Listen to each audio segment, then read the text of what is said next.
When we are talking full-on desktop environments, there are two that I generally bounce between, and one that I actively recommend in its current state. Those being KDE Plasma and Cosmic. And if Cosmic keeps progressing the way it is, then there are going to be two that I actively recommend. Left alone, KDE would continue to exist as a codebase, and would continue to have volunteer contributors like it's always had. But to handle a project the size of KDE and actually handle it well, you need to have employees, you need to have infrastructure, you need to have things that cost money. And that's annoying, but that's kind of just the reality of things.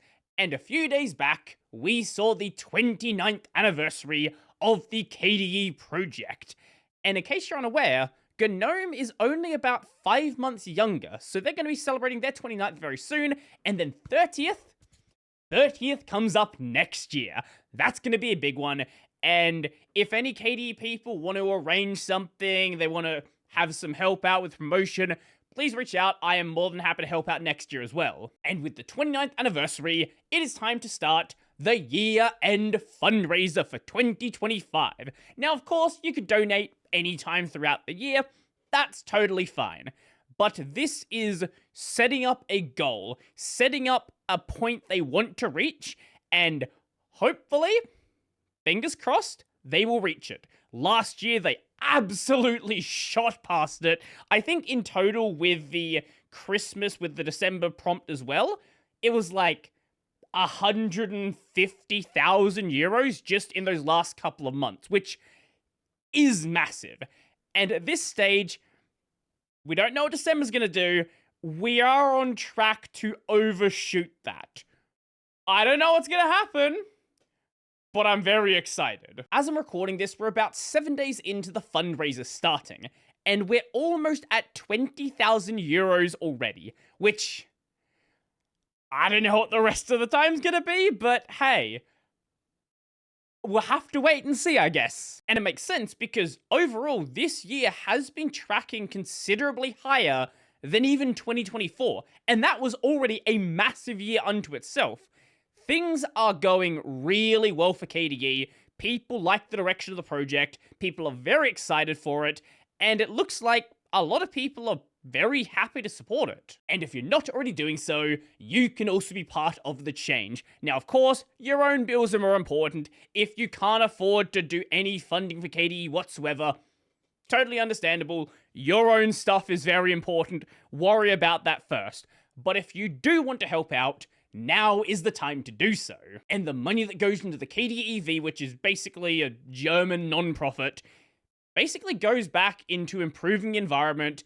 And this year, they are framing it as KDE's birthday wishes. Firstly, producing first-class software. KDE is on the verge of something big, and the popularity of its free software is on the rise. It's increasingly being adopted by gamers, artists, professionals, companies, and public institutions, but the costs associated with developing and maintaining that software are also growing. For anyone who might be new to Linux and doesn't know, when we look at SteamOS used on the Steam Deck, when you are not in big picture mode, this is running KDE. The default option on Bazzite, KDE. Option number 1 on CashOS, KDE. Nabara Linux, KDE. And very recently, alongside Workstation, we now have KDE Plasma directly there. It is no longer a spin, it's no longer this like weird second-class citizen, it is promoted directly alongside Workstation.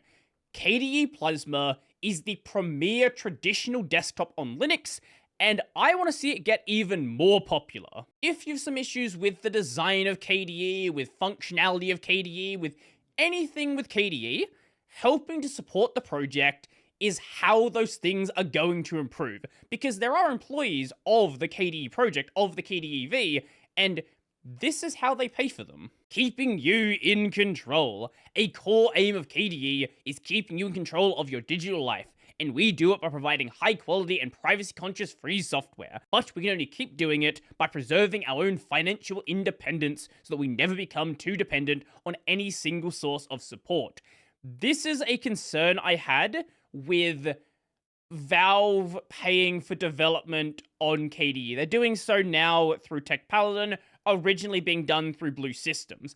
And when you have a stakeholder like that, which is a really big stakeholder, it can start to feel like they have a lot of influence on the project. And of course, they're going to some extent, being a big stakeholder, but you don't want it to be too much where it feels like they can control the direction. Now, it seems like the work that they're paying for is good work, so at least for now, I'm not concerned, but the problem can still manifest. Cleaning up the world. This week is also International E-Waste Day, and KDE wants a clean planet too. We started the End of 10 campaign, which was basically a campaign to get people moving over to Linux with the end of life of Windows 10, because big tech corporations continue pushing everyone to chase whatever is new and shiny, in the process filling landfills with perfectly functional devices that become terrible sources of pollution when junked.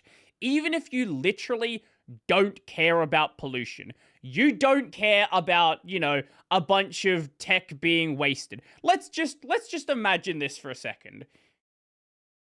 It's a waste of money.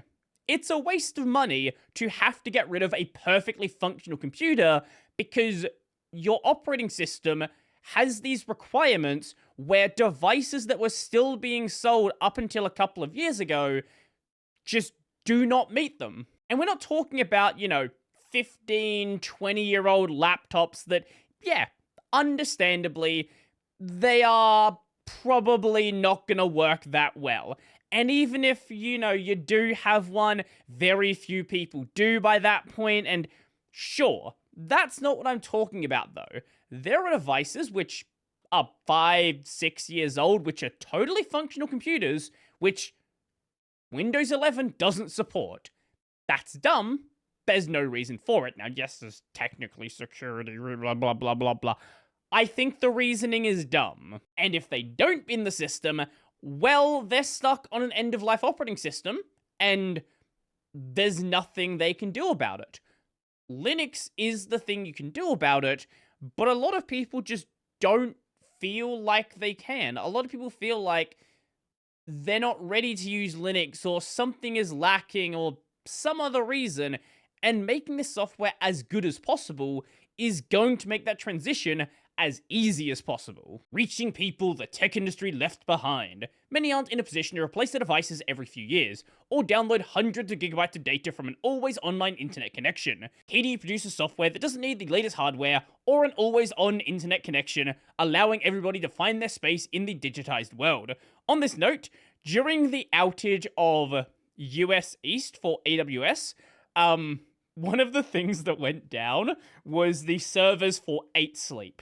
Now, if you don't know what 8 Sleep is, let me just show you, because this is the most, how do we describe it? Tech bro dumb thing that I've ever seen. So, basically, it's an internet connected mattress. Now, the problem is when US East went down, so did the app. So people couldn't change the settings of their mattress. Now, there's nothing wrong with having an electric mattress. That's totally fine. That's cool. Why does it need an internet connection? Helping public institutions adopt free software. The governments of the world are starting to realize that using public funds to lock themselves into proprietary closed source software has been a strategic geopolitical mistake. Free software is publicly owned, representing the safest options for governments that want full control over their machines and safety for their citizens' data. But often the standards required for software approval by public institutions is very high, and their needs very specific. So this is something being pushed in many places in the world, but notably in Europe. So there is a branch, I believe it was Switzerland? No, Austria.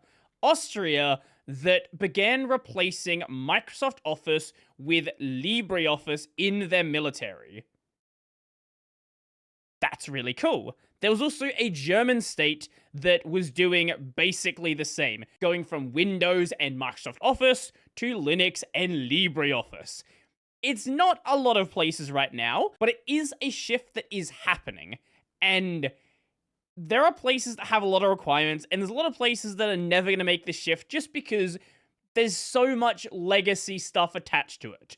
But when they don't have that legacy stuff attached, when you're just dealing with documents, you're not dealing with complicated macros and things like that, this is a shift that actually can be done in a lot of cases. It just requires a bit of work and a bit of willingness to do so.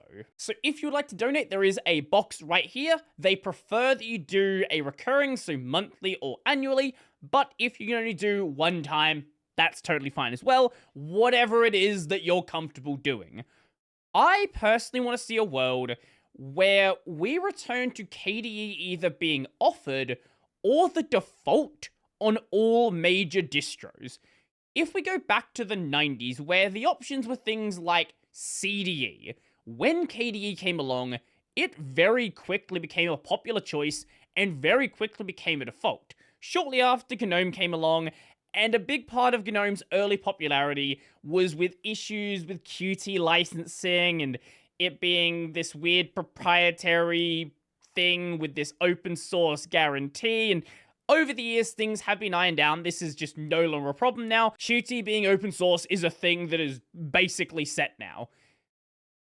Now, there actually was a time, and I know people might not think this because I guess short-term memory, there was a time where enterprise distros actually offered KDE. SUSE Linux did so up until 2014, and Red Hat Linux only dropped in KDE with the release of RHEL 8 in 2019. So up until very recently, this was a thing. Now, it was always a secondary option in RHEL's case, and, you know, not exactly like the prime time option, but it was still there, and that is really cool. And as I mentioned earlier, KDE on Fedora started as a spin, and as it's been better and better maintained, it was finally promoted as an addition, as an official version of Fedora Linux. This, again, is super cool. And then you see all the support that KDE is being given through Tech Paladin, thanks to the funding from Valve, and things are going in a good direction. A lot of people are happy with what KDE is doing, and I'm excited for the future. Maybe, just maybe, we can see a shift back towards KDE once again. But what do you think? Do you think this can happen? Do you think this is just a pipe dream? And are you just as excited as I am for the future of KDE? And how do you think this fundraiser is actually going to go? Keep in mind, we don't know what a second year of the December notification is going to do, the Christmas donation. It's worked out insanely well for Thunderbird. It worked out insanely well for KDE last year. But is it going to work a second year? No one knows, but I have my expectations. Hi there. I forgot to record the outro, so yeah.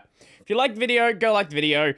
Go subscribe as well. And if you really like the video and you want to become one of these amazing people over here, check out the Patreon, subscribe, Daily Bearer Pay, linked in the description down below.